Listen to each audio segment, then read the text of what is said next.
everyone, it's Jean from Gallagher Domanski. I wanted to do a video for our new RFE playlist that discusses the third prong of Dhanasar, which is the one that where you have to show that on balance it would be beneficial for USCIS to waive the job offer and labor certification. So hopefully this video will help you if you have an RFE, because that's often an area that is found by USCIS to be deficient. The first thing I want to do is to explain where I'm getting this guidance from USCIS. And there you can see the web page for their policy manual.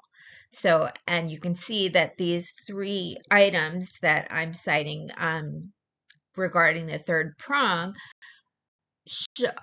USCIS says that they're a strong positive factor. More than likely, USCIS has acknowledged that you possess an advanced STEM degree, especially a PhD. So, if not a PhD, you might be in a PhD program, or you have a STEM master's degree. So if they've already acknowledged that, which usually they do, you can quote it back to them when you respond to your RFE. So here, for example, this person, and I've redacted it because it's a client, it says that they qualify as a member of the profession holding an advanced degree. And then this person was in a PhD program, so I also, when I responded, and you can see that there on the bottom, in addition to quoting this part, I also stated that they quoted a letter that also stated that they were conducting PhD research. So I had to kind of combine the two to establish that the person is in a PhD program. But just in the advanced degree section of the RFE letter, they did show that they have an advanced degree. And if you're a subscriber, and if you're not, please subscribe. You may have already watched my video on critical and emerging technologies.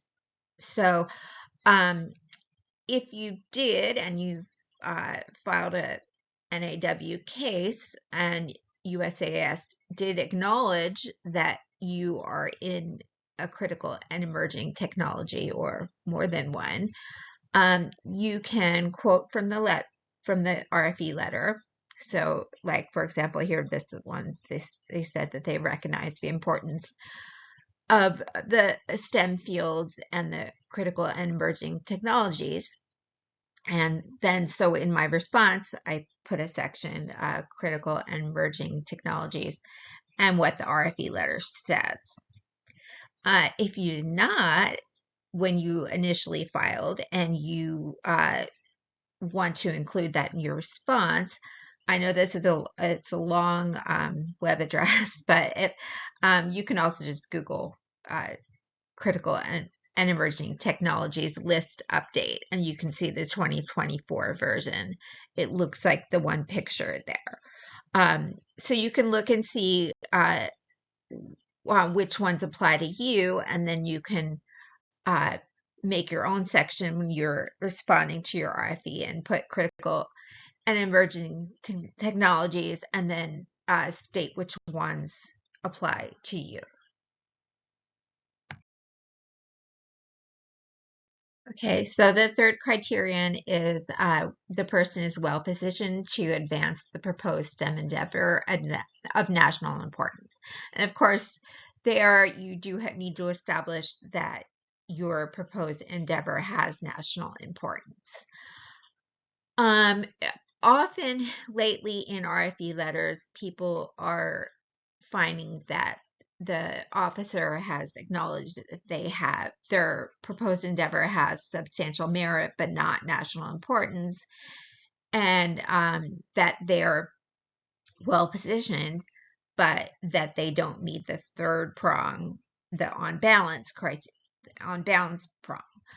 So if you are lucky enough to have USCIS say that you are well positioned, like this person, it says they acknowledge all the evidence submitted for that prong, that they have determined that they have met the criterion, then you can quote that back to USCIS. Now, if you're not well positioned, then or if they say that you're not well positioned, then it's more of an uphill battle.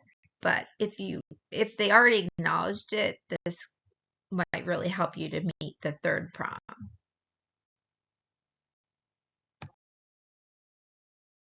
Now, if you filed your case on your own without an attorney, and now you need an attorney to help you with your RFE response, then these are the two ways that you can contact us if you would like us to respond to your RFE.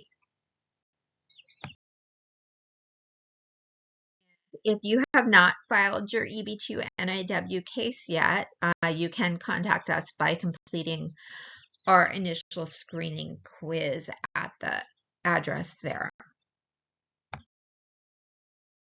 Don't forget to subscribe to our YouTube channel and follow us on Instagram.